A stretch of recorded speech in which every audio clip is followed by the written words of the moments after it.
have a personal vendetta against my client. I am not willing to discuss a discontinuance with you. I am not willing to negotiate with you. And what's more, I'm not willing to talk to you about it any further. And with that, he hung up the phone. And all I could do was go, I couldn't believe that a lawyer behaved this way. Like, in my universe, lawyers don't do that. I know there are jokes about lawyers, but the lawyers I knew were decent people. And so I sent him a letter. Mr. Smith, this is my offer to you to withdraw, no cost to either party. He didn't respond. The Friday before trial, I sent him another letter. This is my final offer to withdraw, no cost to either party. You have until 12 noon on the 10th of April to accept the offer or not. So the 10th of April came, and noon came and went. 4 o'clock in the afternoon, I get a fax from Murray Smith. Dear Ms. Goodwin, we're willing to settle out of court if you will retract anything you've posted to the internet about my client, and if you will remove any references you've made to him online, we will not only drop our counterclaim, but we'll drop the $3.8 million defamation suit. And I looked at that, and my sister, who helped me with the case, she and I were both working on cases at the same time. We helped each other with our cases. We read that, and we killed ourselves laughing and said, no way, we're going to trial. So the next morning, we walked into the courtroom, and Andre Muran and Murray Smith were late. And when Murray Smith walked in, he had sort of a cocky strut going on. And as he sat himself down, he said, so, Ms. Goodwin, did you get my fax? I said, yes, I did. He said, yeah, did you have anything you wanted to talk to me about before we get started? And I said, no, Mr. Smith. The deadline was clear. We're going to trial. And did that make you happy? And his face changed. And so did Andre Muran's, because they really thought that I was, I think they thought the reason I wanted to withdraw was because I was scared. Maybe they thought I was afraid of public speaking. Not really. So, long story short, trial was entertaining. We won. They filed an appeal. They didn't have grounds, but they did anyway, because they are Andre Muran and Murray Smith. And they lost the appeal. Now, earlier on, prior to trial, I tried to amend my statement of claim.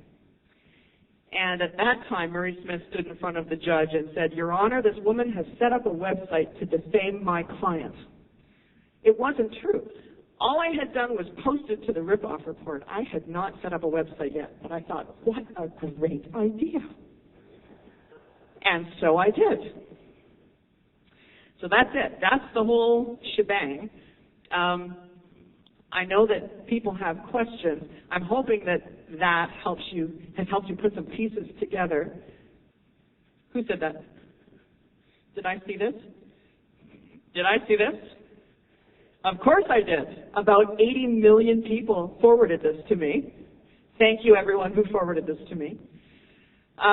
Yeah, it's funny. Anything comes out about Chateau World, it's amazing. All the people, they send it to me. It's the weirdest thing. I have seen this. And a number of people have emailed me and said, what? What do you want me to tell you? What am I looking at? This is an email that was sent out by Chateau World on the 18th. That's yesterday, right? I can't keep track of dates. It says, Chateau World of Resorts, dear member, we are pleased to announce that Chateau World of Resorts and U.S.-based resort acquisition company, sounds official, doesn't it? I know they don't exist. It's frightening. No, they don't. See, everybody's Googled them. Who would name a company resort acquisition company? It's Andre Muran's accent. You can hear it. No, there are several problems with this email. What they're claiming here is that well, I'll just read it to you because that's the best way to do it. We're pleased to announce that Chateau World of Resorts and U.S.-based resort acquisition company have reached an agreement to assist the clubs with facilitation of new foam resorts without any need of additional investment from members. I'm sure it made sense in the mind of the guy that wrote it. Our club's ability to provide steady flow of members, reservations, and bookings was very well received, as it would directly affect resort acquisition companies' decision to expand into Canadian resorts marketplace.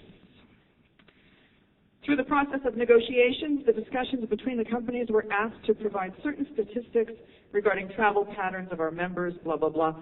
Basically, they're telling you that they have worked out something with some company in the States. You don't have to invest anything else. I know. It's very convincing. We don't have any reason not to trust them. I've received a number of emails about this. Thank you. Who signed it? Member Services, I believe. Chateau World Member Services. Perhaps not the sharpest crayon in the box. Perhaps that was who that was. Here's the thing about that email. They're claiming, number one, that they are working through the Banff Mountain Lodge and Spa. They don't own it. You didn't know that. Okay. Okay, let me back up then. The Banff Mountain Lodge and Spa and Chateau Canmore, the first one to go was Chateau Canmore back in 2008. Andre Muran and the people behind Chateau World managed to get the values of the properties inflated, and they obtained mortgages on each individual unit of both Chateau Canmore and the Banff Gate. They then proceeded to default on those mortgages immediately. Not a single payment was made on them. 2008 was when the foreclosure documents start. Now, yeah, you need to understand, they broke the units. They used to be on one title. They broke them into individual titles for each unit. So they were able to go and just obtain one mortgage from one company for this unit. And I have information from two independent sources that suggest that it was a straw man mortgage fraud scheme like the one you're seeing with Bank of Montreal. So they defaulted on the mortgages, and the individual lenders and banks started foreclosing. How would the mortgages be advanced in the face of the liens on the properties? I agree with you. You can't do that. The liens were on the title for the Banff Gate as a whole. They must have done something to allow for the units to be broken up. I'm not a real estate lawyer. I can't, What I can tell you is that the liens that I saw on the search that I ran was on a single title for the entire property. Okay. I don't know the answer to that. I wish I did. What I can tell you is that somehow the mortgages were taken. CIBC is not making this up. Neither is Access Capital or any of the other lenders that have foreclosed. I can just tell you that they have. And so for all of the people who were told, you own a piece of this property, that was kind of like your flex points. You didn't own the property. You never received title deed. You never received anything that showed that you owned a piece of that land. What they basically sold you was the privilege of staying at the property occasionally. And all of the language that they used to convince you that you owned part of the property was just fluff.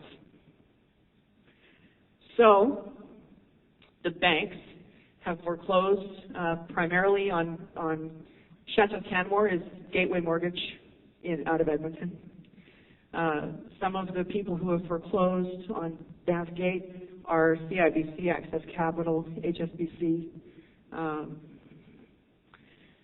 The long and the short of it is Chateau World doesn't own it. So in that email, sorry, let me just finish that. I'll come right back to you. In that email where they said